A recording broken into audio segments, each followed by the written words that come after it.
Sənə mesaj var. Açırıq Quranın Təlaq surəsini. 2-ci və 3-cü ayəsində oxuyuruq. Və mən yəttəqilləhə yəcəal ləhu məxrəcən və yarzuquhu min haythu la yahtasib. Kim Allahın qarşısında təqvalı olsa, Allah onun üçün bir çıxış yolu qoyar və ağlına, gümanına gəlməyəcəyi yerdən ona ruzi yetirər. Tələsməyin. Biraz da aşağı düşək. 4-cü ayənin sonunda oxuyuruq. وَمَنْ يَتَّقِ اللّٰهَ يَجْعَلْ لَهُ مِنْ أَمْرِهِ يُسْرًا.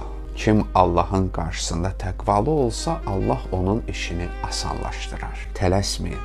Bir ayə də aşağı düşək. 5-ci ayənin bir hissəsində oxuyuruq. وَمَنْ يَتَّقِ اللّٰهَ يُكَفِّرْ عَنْهُ سَيِّئَاتِهِ وَيُعْظِمْ لَهُ أَجْرًا.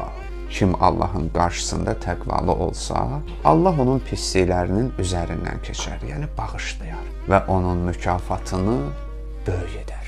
Deməli, kim Allahın qarşısında təqvalı olsa, Allah onun üçün bir çıxış yolu qoyar və həmin kəsin ağlına gəlməyəcəyi yerdən ona ruzi yetirər.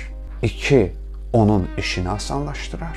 3. Pisliklərinin üzərindən keçər, üstünü örtər və ona böyük bir mükafat verər. Bu, Allahın vədidir. Allah öz vədinə xilaf çıxmaz. Yaxşı, Allah qarşısında təqvalı olmaq nə deməkdir? Təqvaya bir çox mənalar veriblər. Bizim dildə onun ekvivalenti pərhizkar olmaqdır. Bir növ Allahın qarşısında özünə nəzarət etməkdir. Öz əməllərinə, öz rəftarına göz qoymaqdır. Öz vəzifənə əməl etməkdir. Allahın qüdrətindən, heybətindən çəkinməkdir. Özünə çəki və düzən verməkdir. Gəlin bu ay Allahdan təqvalı olmaqda müvəffəq olmaq istəyək.